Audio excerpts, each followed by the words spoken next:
बिस्मिल्लाहिर्रहमानिर्रहीम। अस्सलाम वालेकुम। मैं हूं एडवोकेट मोहम्मद इशफाक और आप देख रहे हैं मेरा यूट्यूब चैनल जस्ट लॉ। आज हमने जिस टॉपिक पे बात करनी है वो है कि रिटायर्ड और मुतवफ़ी सरकारी मुलाजमीन या ऐसे मुलाजमीन जिनकी दौराने मुलाजमत डेथ हो जाती है, तो उनके बच्चों के लिए गवर्नमेंट में क्या पॉलिसी है जिसके तहत उनको गवर्नमेंट की जॉब दी जाती है।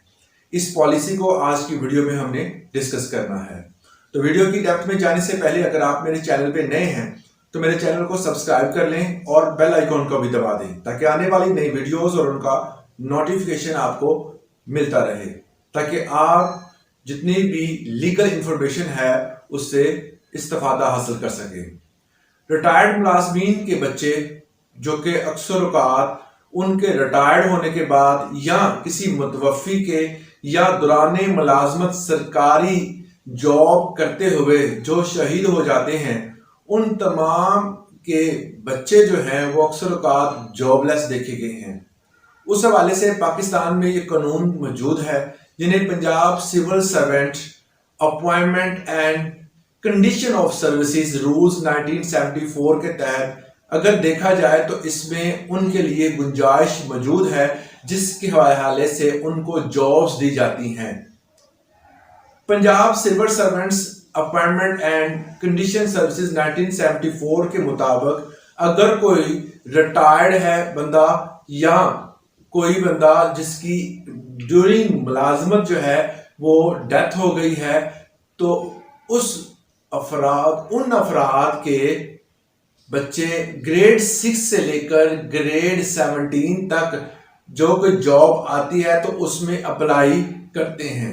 नॉर्मली जो होता है पीपीएससी का इम्तहान होता है या इसके अलावा एनटीएस है या जो एफपीएससी का इम्तहान होता है। इसके अलावा भी अगर कोई इम्तहान होता है तो इन तमाम इम्तहानात में जब वो कामयाब हो जाएं और वो रिक्वायरमेंट पूरी हो, मतलब उनकी एजुकेशन, उनका एक्सपीरियंस, हर चीज अगर वो पूरी है तो उस हवाले से वो उस जॉब्स के लिए अहल होंगे।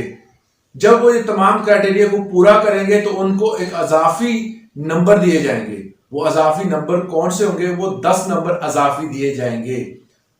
10 नंबरों का अजाफा जो है वो उनकी उस इंटरव्यू में कर दिया जाएगा। इंटरव्यू के मार्क्स, उसके अलावा जो उनका टेस्ट होगा उसके मार्क्स, उसके साथ 10 नंबर जो है उनको अजाफी दिए जाएंगे। ये 10 नंबर अजाफी इसलिए दिए जाएंगे क्योंकि उनके वालिदैन अकॉर्डिंग टू लॉ जो है वो उनकी जो ड्यूरिंग जॉब डेथ हो गई थी या वो जॉब के दौरान बाय नेचर वफात पा गए थे या वो रिटायर्ड हो गए हैं। इस तमाम कानून के तहत उनको 10 नंबर अजाफी दिए जाएंगे किसी भी किस्म के इम्तहानात में, जो कि जॉब ग्रेड 6 से लेकर ग्रेड 17 तक होगी। चाहे वो कोई भी आपका इम्तहान कोई भी अदारा ले रहा हो, चाहे वो पीपीएससी हो, एफपीएससी हो, एनटीएससी हो, कोई भी अदारा अगर लेता है तो उसमें 10 नंबर एक्स्ट्रा दिए जाएंगे। इसके अलावा अगर कोई बच्चा ग्रेड 1 से लेकर मतलब ग्रेड 1 से लेकर ग्रेड 11 तक अप्लाई करता है और उसी डिपार्टमेंट में अप्लाई करता है जिसमें उसके वालिद जो है वो जॉब करते रहे हैं या वहां से वो रिटायर्ड हुए हैं या उनकी वफात हो गई थी, उसी डिपार्टमेंट में अगर वो बच्चा अप्लाई करता है तो उसको जो जितनी भी रिक्वायरमेंट्स होंगी, जो बेसिक रिक्वायरमेंट होती हैं, उनमें उनको रिलैक्सेशन दी जाती है। इसके साथ साथ बाकी जो रिक्वायरमेंट होंगी एजुकेशनल एक्सपीरियंस और एज के हवाले से उसमें भी थोड़ी बहुत रिलैक्सेशन, मगर एक एजुकेशन के हवाले से बिल्कुल भी रिलैक्सेशन नहीं दी जाएगी। एजुकेशन और एक्सपीरियंस जो होगा वो उसके मुताबिक ही उनको जो गेन करना होता है। अगर आप उस रिक्वायरमेंट पे पूरा होते हैं तो आपको उसमें रिलैक्सेशन एज में दी जा सकती है और आपका बाकायदा तौर पर एक कोटा रखा जाता है कि जिसमें वो मुलाजमीन के बच्चे अप्लाई कर सकते हैं और उनको एक्स्ट्रा मार्क्स 10 दिए जाते हैं। तो ये था ग्रेड 1 से 11 तक। और जो मैंने पहले आपको बताया है कि ग्रेड 6 से 17 तक वो कोई मखसूस अदारे जो होते हैं वो उनका इंटरव्यू करते हैं। इसके साथ पाकिस्तान में आपको बताता चलूं कि इन कवानीन का नफाज तो कर दिया गया है मगर इस कवानीन पर अमल दरामद बहुत कम होता है। मोस्टली बड़े अफसोस से कहना पड़ता है कि इन मुलाजमीन के बच्चे जो होते हैं वो दर बदर होते देखे गए हैं کچھ ملازمین کے بچے اگر رکھ بھی لیے جاتے ہیں تو وہ ایسی ملازمت ان کو دی جاتی ہیں کہ وہ بچے اس کے لیے اہل نہیں ہوتے، بلکہ ان کی ایجوکیشن لیول ان سے بہت زیادہ ہوتی ہے،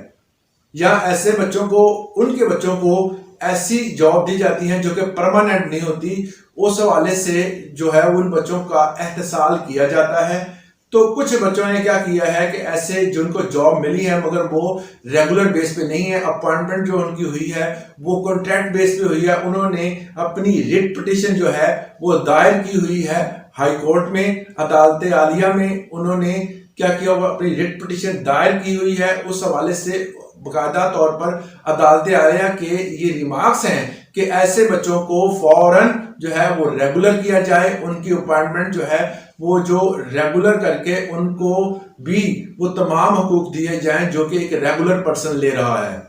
اس حوالے سے ایک اور قانون جو ہے سب سے زیادہ نظر انداز کیا جاتا ہے جب کسی بچے کو جاب دینی ہوتی ہے تو ایج میں ریلیکسیشن نہیں دی جاتی ہے، حالانکہ ہمارے پنجاب سول سروینٹس ایکٹ 1974 میں 17A میں جس کے تحت جو ہے بچوں کو جاب دی جاتی ہے، ریٹائرڈ اور متوفی سرکاری کی ملازمین کو، اس حوالے سے پنجاب سول سروینٹ رولز 1974 کے تحت جس کا 17A جس کے تحت جاب دی جاتی ہے، اس میں واضح طور پر یہ بھی کلیئر ہے کہ بچوں کی اگر ایج زیادہ ہے